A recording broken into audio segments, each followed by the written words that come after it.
Hello, Arpin. I like Hi. You've got your Tim Raines t-shirt. Yeah.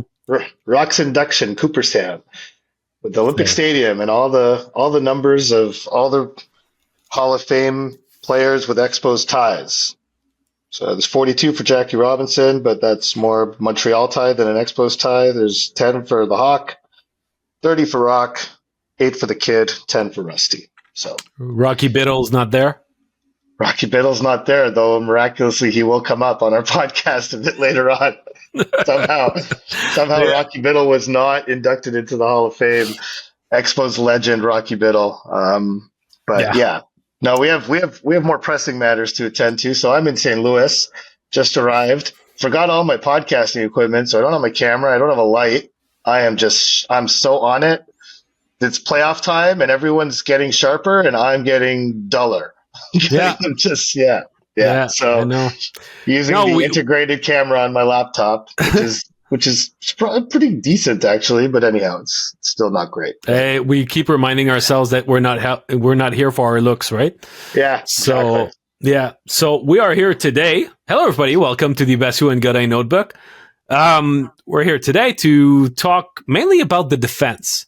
A lot of it's Monday mailbag, so we filtered a lot of questions from our subscribers.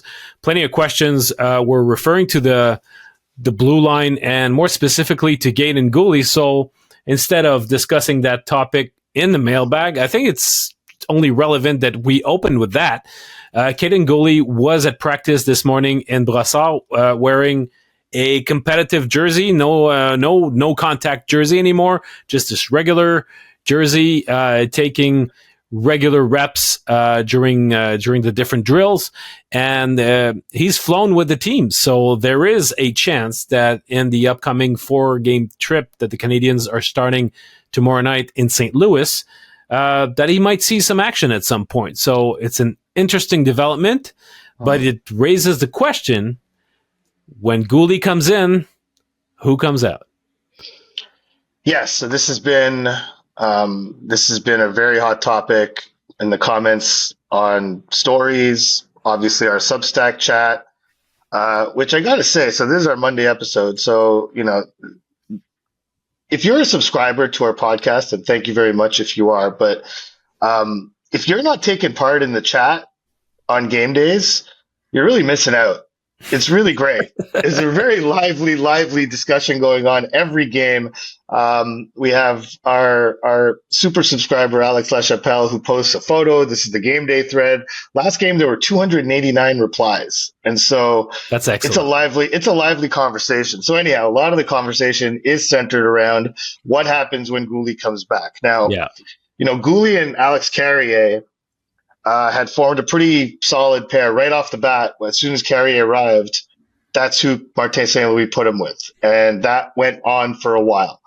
Of late, we've seen Mike Matheson playing with Carrier for a while now, and honestly playing in a similar role that Guhle would play were he healthy, kind of a shutdown role, playing against McDavid, Pedersen, Kadri in Calgary, obviously McKinnon the other night, has just been getting really difficult minutes and doing a pretty good job of it. And the one thing that I find so interesting about it is just how much risk he's taken out of his game as a result. And Marty kind of acknowledged that when he has a tough defensive assignment, he tends to look at the downside of his offensive plays and take it into account or take it into consideration when deciding to do something.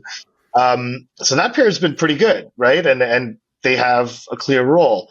Hudson Struble has been excellent. Honestly, Saturday night is the best game I've ever seen Jaden Struble play. I mean, and I don't think it's particularly close. Like he was excellent.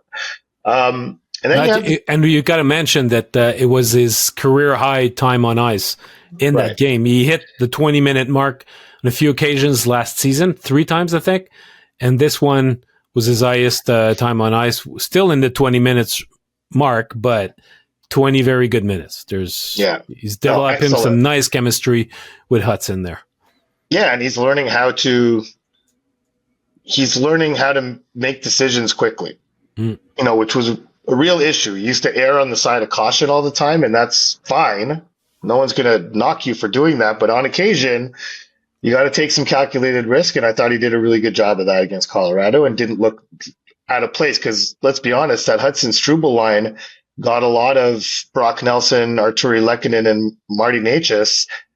Not an easy assignment either, and looked really good doing it, and there were a couple of times Struble had a really good stick on attempted entries by Necas, knocking pucks away and stuff. So anyhow, that line's going really well.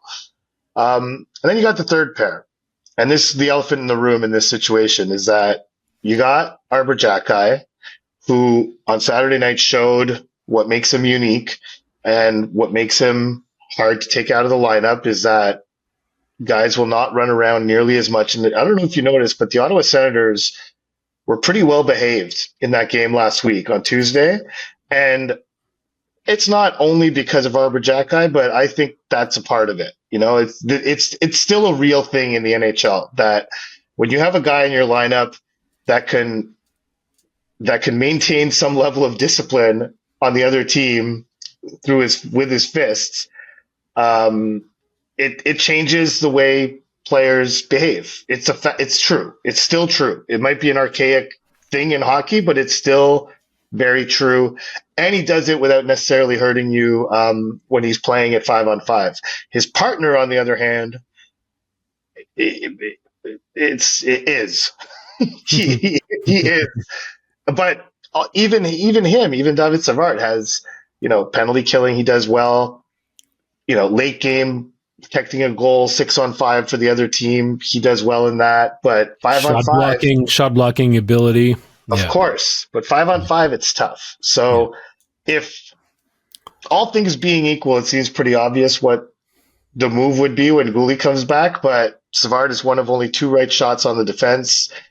Are you really ready to go with 5 lefties on defense? I don't know. And are you ready to take the heart and soul leader of the group out and sit him as a healthy scratch when he's nearing the end of his tenure? It's delicate, right? So how do you see this playing out? Because there's no clear solution to what to do. And isn't this interesting that this is even a problem for the Canadians? That, oh my God, how are we going to get Kaiden Guhle back in the lineup? It's an actual issue. But it is. It's legitimately delicate because I think the obvious answer is not as obvious as it seems. No, you're right. Look, I think that even though, under not normal circumstances, but just based on performance, I think that Savard would be the odd man out. I don't think he's going to be. You mentioned the fact that he's one of the few righties. That's one of many arguments going for him and against taking him out of the lineup. There's also the fact that if the Canadians are to make the playoffs, they'll want Savard in the lineup during the playoffs. And as you build up your team towards the playoffs, you'll want the team that resembles the most the one that you're going to be using in the playoffs. So there are 2 back-to-backs on the schedule before the end of the season. I think it could be an opportunity in those back-to-backs to say, well, we'll rest Savard, in 2 games before the end of the season. So you got 2 games taken care of. But for the most part, I think that it becomes a battle between Jacki and Struble. For a long stretch in the season, Martin St. Louis has shown a shorter leash towards Struble. He did not like, when you say, well, our good is excellent and our bad is really bad, or our bad is getting better, et cetera, et cetera. Well, when it comes to Struble's bad was really bothering Martin St. Louis at times this season. But to his defense, similar to Jacki at the beginning of the season. at the beginning of the season, but Xhekaj found his rhythm faster than Struble did. But Struble was the odd man out, so he had a shorter runway for most of the season. He would come back in, play a couple of games, come back out again.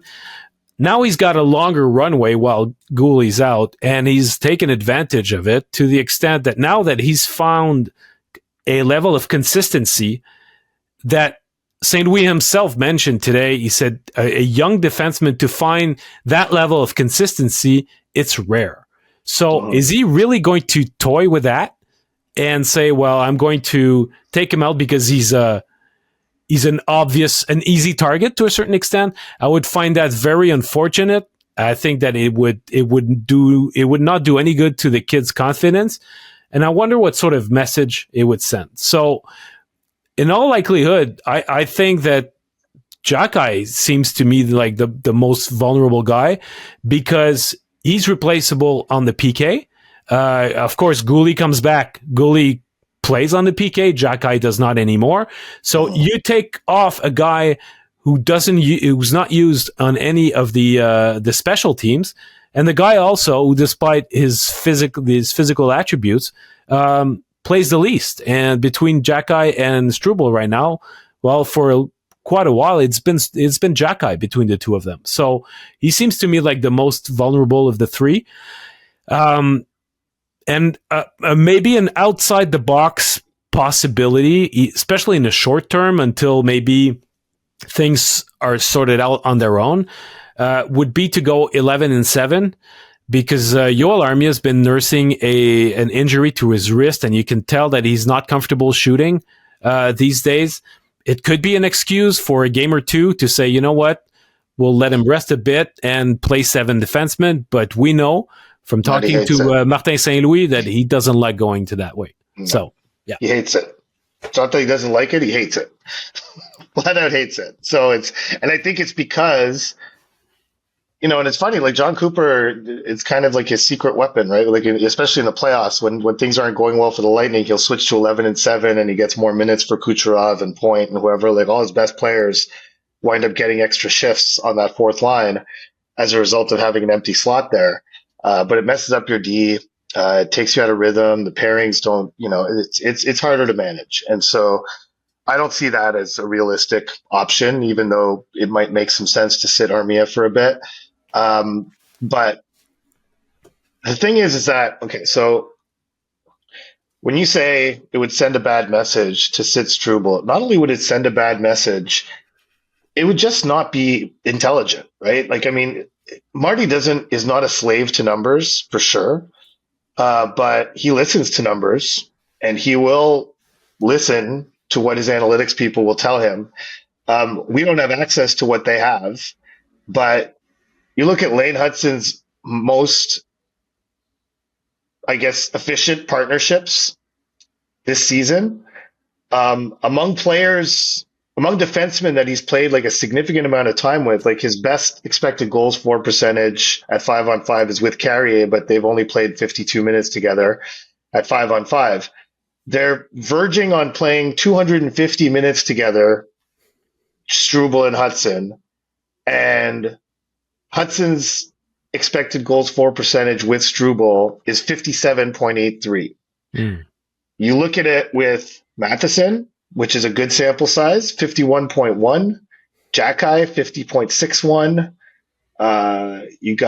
And then you have Guhle, 47.23. Now that was, I think, the time of year wasn't great when they were playing together, but still, his most efficient partner so far has been Jayden Struble, and we're seeing just incredible hockey from those two, and it's growing. You know, it used to be these numbers were fueled by the fact that, and Struble said it himself, like it's easy to look good when you're playing with Hutson, but of late, let's say the last week, it's Struble's carrying his weight on that pairing, like he's contributing, and so, you know, and I guess in a more macro sense, like, I don't think Marty's going to be making any macro decisions right now. It's very micro at this point.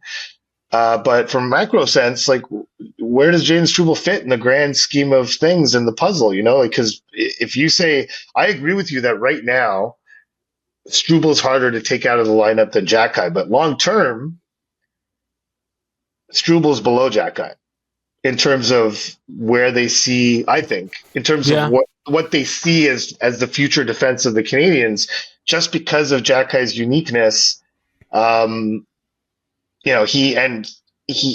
He's when you have a somewhat of a unicorn-ish player, you got to kind of sometimes jump through some hoops to play him, and to use him. So that kind of leaves Strubel on the outs, right? As long as Mike Matheson's here, and this is something that came up in chat, like I saw it come by in questions, comments on stories and what have you, is that does this mean, and Ken Hughes, I think he brought this up kind of on his own in an interview with Frank Saravalli at the GM meetings, but like he just kind of brought up like trading Mike Matheson and how that's difficult because he's a veteran, what have you, but Frank didn't ask him about trading Mike Matheson. It just kind of came up on his own. Yeah, Ken does that once in a while. Yeah. So, I mean, he was trying to say that he wouldn't do that, but, at some point, if you have confidence that Guhle can stay healthy and the way that Matheson's being used right now, and when you have Lane Hudson, who, everything that everyone was saying at the beginning of the season, it was a bit premature in the sense that we did not know what Lane Hudson in the NHL was going to look like. Well, now we do. Now we have a good idea. Just this season alone, the extent to which he has developed and he has adjusted and he has learned and he is exploiting the game in different ways. He's managing it much better. He's managing his own skills much better. Everything that Marty said about Matheson, considering the downside and all that stuff, these are all things that Lane Hudson has done this season. He has really incorporated the potential consequences of any risk into his decision making really well. And when you have that combination of Guhle and Hudson both playing on the left side, like what do you do with Matheson?